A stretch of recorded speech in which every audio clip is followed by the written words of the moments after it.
Edmund O'Brien as... Johnny Dollar. This is Hamill. Did you call me? If you're Guy Hamill, the local coroner, I did. That's who I am. What do you want? I wondered when I could get together with you and talk over the Breer death. Breer? Which one was that? Neal Breer. He died last week. Oh, why? What do you want to talk about him for? Funeral's all over. Folks have all gone home. I'm an investigator from his insurance company. They aren't convinced that he died a natural death. Huh? What do they think they know about it? They received a letter from someone here in town who said they weren't quite sure. What was that? Who was it? I'm sorry,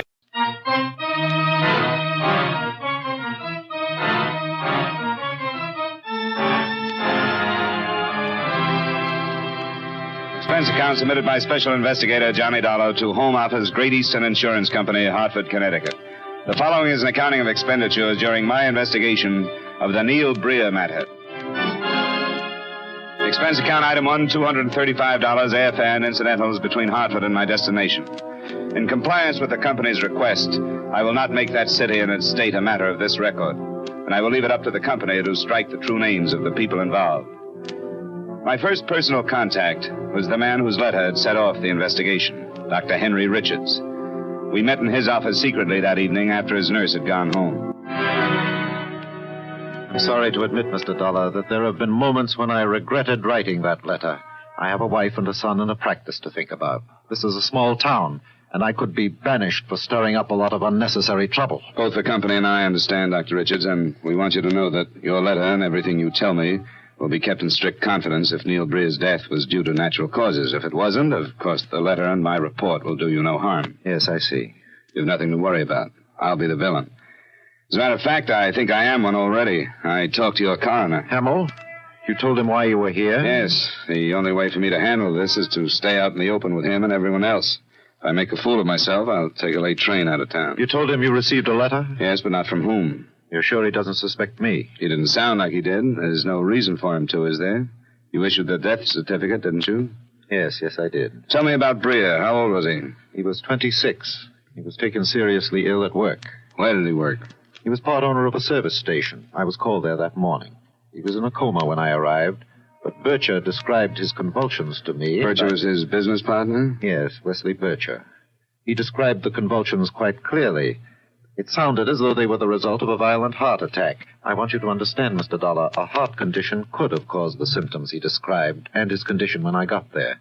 I called for an ambulance, but he was dead before it arrived. Do you know his medical history, Dr. Richards? Yes, I do. He's been coming to me for a number of years. I was the attendant physician at the high school during his junior and senior years.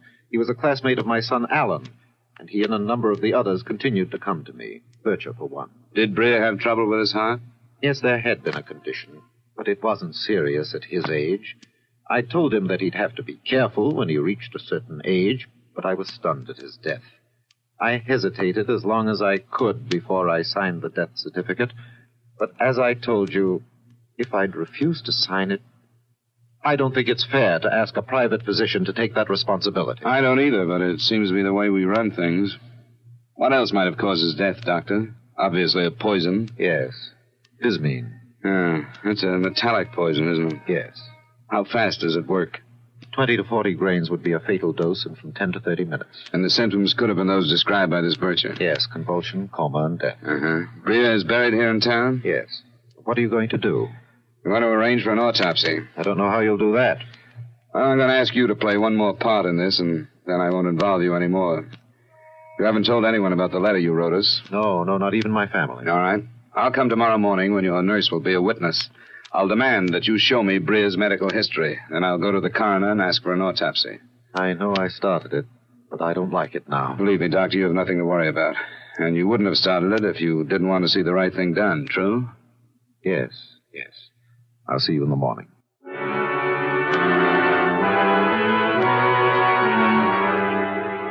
I made my appearance at the doctor's office the next morning, was unpleasantly efficient with his nurse, went through Breer's medical history, and proceeded to the coroner's office. The fact that he held that public office had nothing to do with Mr. Guy Hamill's personality. He was close to 50, and it had taken years to develop it. If he'd been a banker or anything else, I'm sure he would have been the same. I caught him as he came out of his office. I told you yesterday I was busy with other business. I know, but I hoped you might spare just a minute or two. Why didn't you call for an appointment? That's what I was doing yesterday when you told me you were too busy. Well, I am. Why don't you come back tomorrow sometime? It would be faster to go to the state police, Mr. Hamill. Well, why don't you do that then? I want to play fair with you. I don't want to go over your head unless I have to. I'll keep you from your lunch only a minute or two. Well, all right. Come on. You've got a lot of nerve, you know, saying these things to me. Maybe you're right. But I'm being paid to say them and a lot more. Right now, I'm going to ask you to have Breer's body exhumed, have an autopsy performed. So, you're an investigator from an insurance company in Hartford. Well, I think it's time you brushed up on municipal law.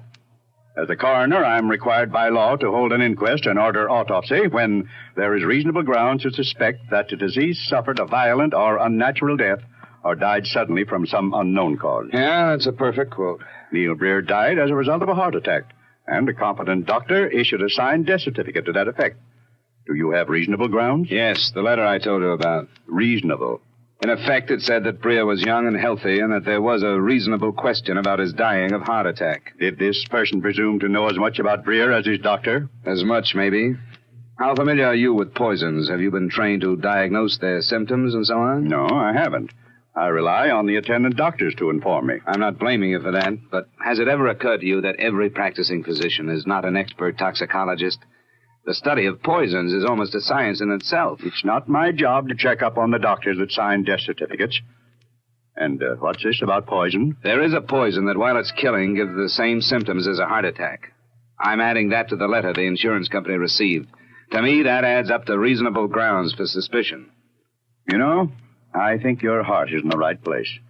I don't go for this poppycock, but I can see how you'd get upset. It's not me. It's the insurance company that doesn't like even the possibility that murder or suicide can be committed and charged off to death by natural causes simply because a doctor signs a death certificate.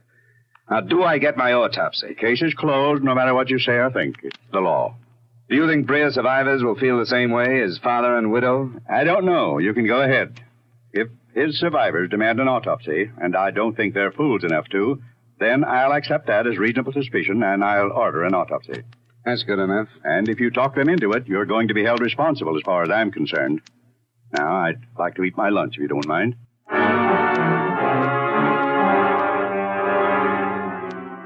I spent the rest of the day in the Hall of Records and in poring over old newspapers and the high school yearbook of Neal Breer's graduation. By that evening, I had a fair picture of the boy's background.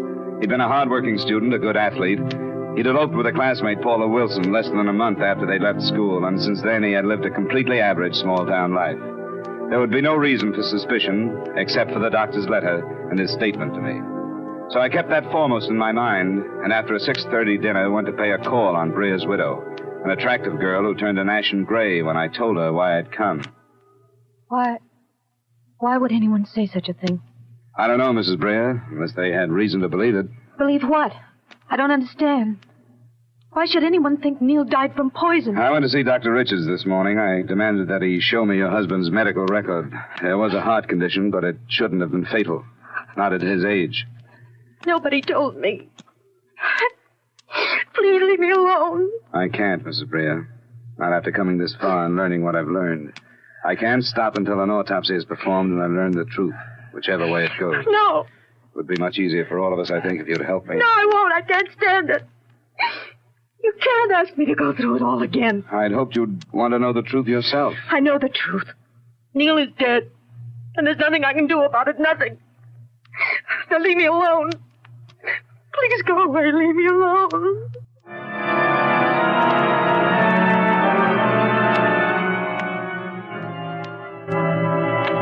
Neal Breer's father ran a small grocery store with living quarters above. At first meeting, I hoped for more cooperation from him. He evidently had a calmer acceptance of death. You should have come to me first. I could have told you about Paula. Grief ain't honest after a person's dead. When a person's alive and suffering, then it's honest. But after a person's dead, you ain't really feeling grief for them, you're feeling it for yourself. Oh, I suppose you've got a point, Mr. Breer. I made up my mind to that after Neal's mother died. Some people think it's cruel, I suppose. But at a time like that, the big problem ain't dying, it's living on. Mr. Breer, after what I've told you, will you request an autopsy? No, I won't. Don't you want to be sure why your son died? I'm satisfied. He had heart trouble. We all knew it. I described a possible poison to you. There'd be no way for Neal to get it. Oh, I know about insurance, too. I don't like what's behind what you're saying, and I'm not going to take no part in bringing up things that are finished. What do you think is behind what I'm saying? I know about Neal's new insurance policy, and I know about suicide clauses. You think my son took his own life, and I tell you he didn't. You're wrong, Mr. Breer. It would be stupid to infer anything like that, not knowing the cause of death. And that's all I want to know. What made your son die? I told you I'm satisfied how he died. He's beyond this world now, and I won't have him brought back.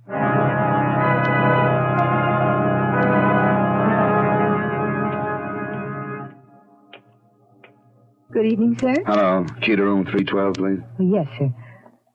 Oh, Mr. Dollar, you've had a couple of calls. The last one just a minute ago. Oh, thanks.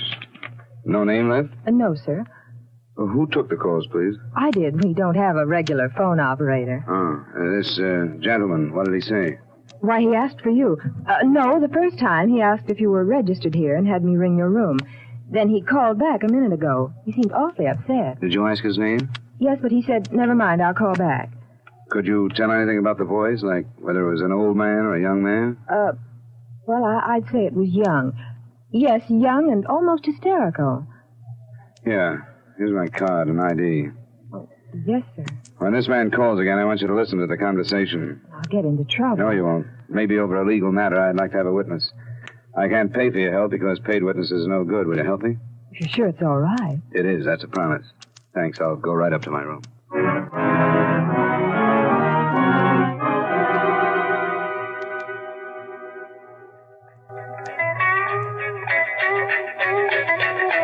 In just a moment. But now I'd like to say this to the young women between the ages 18 to 34. If you've been wondering how you can help out in America's fight for freedom and liberty, investigate the many important jobs now open in the Women's Army Corps. It is again an important part of our team for defense. Get complete information at your local Army recruiting station. And now back to the music. Here's a request from a certain party over on Oak Street who signed her note, Restless. She wants to dedicate this... Johnny Dollar. You don't know who this is, Mr. Dollar, but you've got to listen to me. You've got to stop what you're doing and leave town. Why? Because there's no reason for you to be here. You're hurting people. You're trying to cause a lot of trouble that there's no reason for. You've got to stop. Who are you? It doesn't make any difference. You've got to stop, that's all. There's no reason for you to be here. The fact that you call like this and won't give me your name makes me wonder if there isn't more reason than I thought. You've got to stop. I don't want you to hurt these people. I'm warning you. Warning me? Yes, I'm warning you. If you don't stop, you're going to be hurt. Hello? Hello? He broke the connection, sir. That was the same man? Oh, yes, sir, it was. And you heard him warn me? I heard him all right. Good. Now, will you get me the home phone number of Coroner Guy Hamill?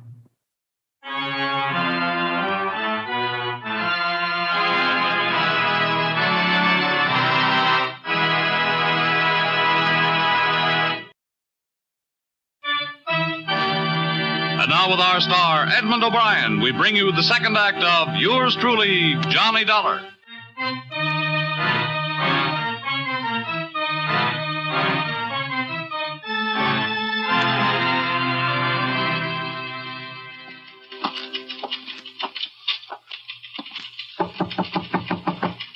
Yes?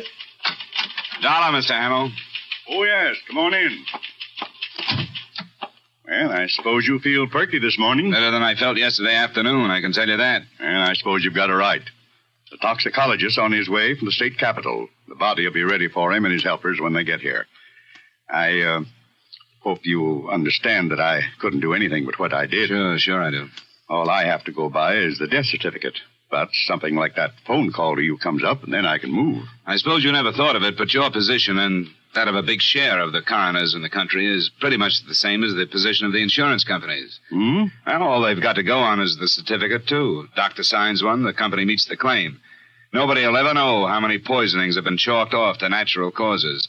Not because the doctor isn't sincere as a rule, but because he hasn't had the training to rate the responsibility of making the decision.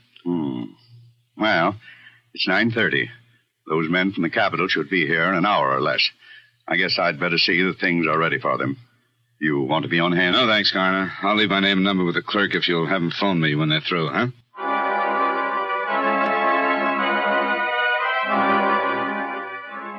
I boned up on it enough to know that a metallic poison such as bismine would leave traces in spite of embalming, where other types would be impossible to detect. I also knew approximately the tests and analyses they would have to make, and I didn't think it would take experts very long. It didn't. At 2 o'clock that afternoon, the results were phoned me.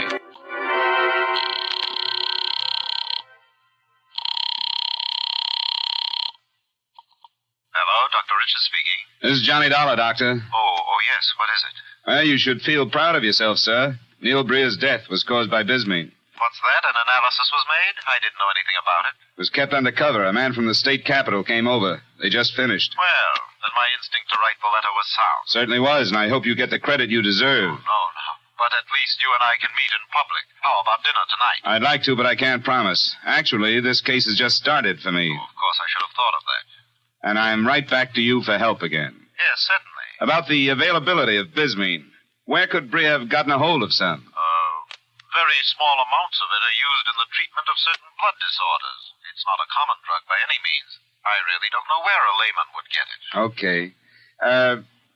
Well, all right. Thanks, Doctor. Of course. Good luck. Call me if there's anything I can do.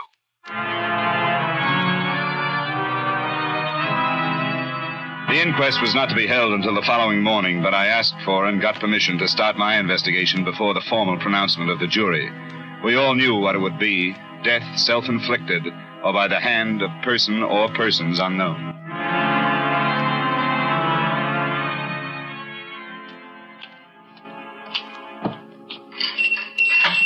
The best quality I can find. Yes, Mrs. Kelly. Sam's late to work today, but when he gets here, I'll send it right over. Yes, thank you. Hello, Mr. Breer. Well, Mr. Dollar, you did it, didn't you? I'm sorry, but at this point, I'm hardly the one to blame, am I? I blame you for tearing up our lives again. It was better before, no matter what. Sometimes ignorance is more merciful than knowing things. I'm afraid I can't agree with that. Well, don't make no difference. We know, and we'll have to take the things that come with it. You mentioned suicide yesterday, Mr. Breer. Did you have any reason, other than being angry with insurance companies and me? Not no definite one. Nothing he told me. What reason, then? Neal and me weren't very close. Hadn't been for quite a time. I didn't like his marrying that girl the way he did, and he knew it. What do you mean, the way he did? Running off. Her barely the age of consent, and him not much older. I told them they was ashamed to tell their parents because they knew it wasn't decent. Haven't they been happy? I'm not sure either way. Neal didn't come home much, and he wouldn't tell me anyhow. But his business partner, young Wes Bircher, come to talk to me. Asked me what was ailing Neal. Said something was. He was down in the mouth all the time. And on the strength of that, you mentioned suicide to me, huh? Well, when I learned you was an insurance man after something, and then you talked about poison, well, that's when I figured you thought it was suicide on account of that new policy he took out. That isn't very much, is it? All right, Mr. Breer. I'll go down and talk to Wes Bircher.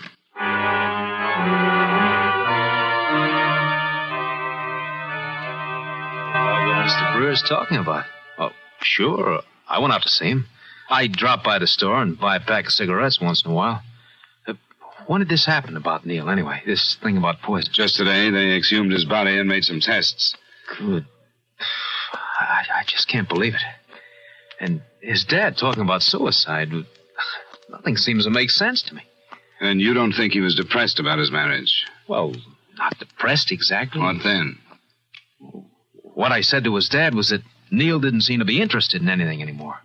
We used to go hunting and fishing. He loved it. But the past year, maybe less, well, he just lost interest. But I never said it had anything to do with his marriage to Paula. That's what Mr. Breer told me. Well, he's wrong. I never talked to him about her, about their marriage, because I knew that he was just against it. What do you think was wrong with Neal? Well, I don't know now. After he died, I figured it was because he'd been sick. I felt terrible about how hard he worked around here, and except that he never said anything about it, I was half blaming myself. But now, with this stuff about poison, I just don't know what to say. Well, you realize how serious this is now. If it wasn't suicide, Wes, it was murder. Yeah, that's right, isn't it? everything you told me, I just never thought about that. Was there something wrong with Neal's marriage? Well, I know it's tough, because to tell me you have to talk about friends that you've known for a long time, but the truth has to come out. I'm not the only one that'll question you, Wes. well, I don't mind talking. I don't think anything I say will mean anything. Everybody will tell you the same thing. There wasn't one person in our graduating class that thought Paula and Neal should have gotten married. Why? Well, because it was all so one-sided. Neal had chased her all through school, and Paula just sort of laughed at him. After they were married, they used to come over and spend the evening with my wife and me, and, well, even then you got the idea that it wasn't quite right. The only time Paula ever got interested was when we got talking about, well, when we were in school. Why did they get married, Wes? Well, Paula, and everybody knows this, Paula's strong-willed. And the guy that she really liked in school had to go to medical college. She didn't want him to go away, and, well, when he told her he had to go, she just got sore. She threw herself at Neal, and they ran away and got married. And you think he knew that? Maybe not when he should have, but he must have found out. He never said anything. Like I said, he didn't seem depressed. More like he was always trying to, get her to love him. Gosh, I don't know. Maybe he did do something. Maybe he finally gave up and... Who is this other guy? Is he still here in town? Yeah, he's here for the summer. He's Al Richards. Alan Richards? Yeah, Doc Richards' son. They went together all through school, but she just told him that she wouldn't wait for him if he had to go away. She sounds spoiled, huh? Suppose you tell me what happened here the day Neal died.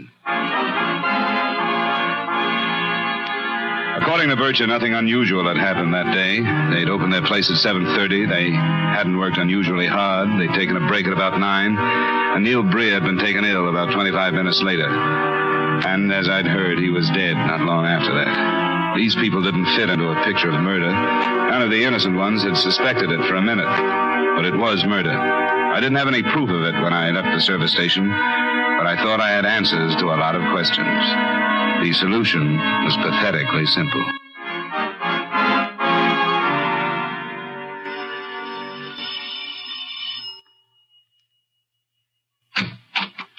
Hello, Mrs. Breer. Afraid I'll have to bother you again. What do you want? Haven't you caused enough trouble? The trouble started before I came here. May I come in? All right. They called me about the inquest. I told you yesterday that it would be easier if you'd help me get one. You didn't, so it had to be done without you. Now that I've learned your husband was murdered, they're going... Neal wasn't murdered. How do you know that? I know that no one would murder him. There'd be no reason to. How do you think he died? I don't know. If this story about poison is true, he must have taken it himself. Why do you think he would have done that? I don't know. I've talked to people. I know more about you and Neal than you think I do. All right. I didn't love him. He knew it. I could never love him. That's why he committed suicide? I don't know. You asked me why he would. We weren't happy. Why didn't you get a divorce? I wanted... I don't know. We didn't want to. There are only certain grounds in this state. You aren't cut out for this part, Mrs. Breer. What part? The quick answers. You're scared stiff. I am not. Why should I be? Didn't you start to say that you wanted a divorce and then you thought better of that? No, I didn't. What you meant is that he wouldn't give you a divorce no matter what you did, isn't it? No, that isn't what I meant. What then? What I said. What about Alan Richards? What about him? Neal wouldn't divorce you and you just had to get away from him. Isn't that right? I don't know what you're saying. Neal's heart. He said he... Why don't you tell me? You married him on impulse. You knew you shouldn't have. You talked to Alan? Yes, I have. What did he say? He called me last night to warn me to leave town. No, you talked to him today. He told you. You tell me your part of it. It's all lost, isn't it? You know, don't you? Yeah, I think I do. We couldn't help it. Al came home for Christmas vacation and it started all over again. I love him. I love him so. Sit down, Mrs. Breer. We couldn't help it. I wanted to get a divorce. Neal wouldn't. It was his fault, too. This was near Christmas? He told me he knew why I married him and he'd never let me go. He told me I deserved it for doing what I did to him. I begged him. Did he know why you wanted to leave him? No, nobody knew. Everybody forgot about Alan and me. We were careful. But we knew we had to do something. Alan was studying to be a doctor like his father, wasn't he? Yes. It was my fault. I should have waited for him. He decided on the poison. Yes. Oh, yes. It was all going to work. Neal's heart. No one would ever ask a question. But it was my fault. It was my fault.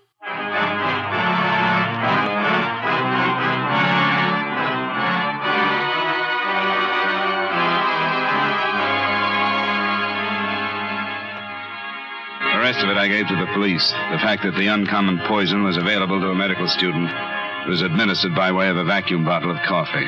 After that, I left town. Expense account item 2, miscellaneous, $86.70. Item 3, same as item 1, transportation back to Hartford. Expense account total, $556.70. Remarks? I hope the company will understand my not going back to Dr. Richards. A doctor in doubt about a death certificate calling on the interested insurance company for confidential help is a splendid idea. But in this case, the doctor's son was an accomplice to murder. Yours truly, Johnny Dollar.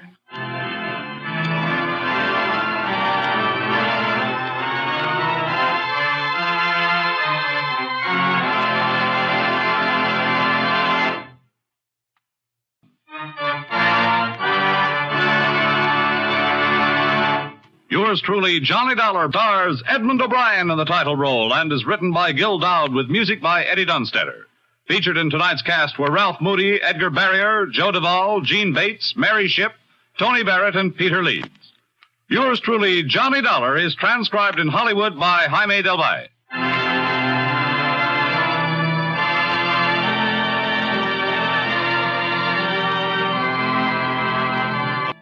We invite you to join us next week at the same time when, from Hollywood, Edmund O'Brien returns in another adventure of Yours truly, Johnny Dollar.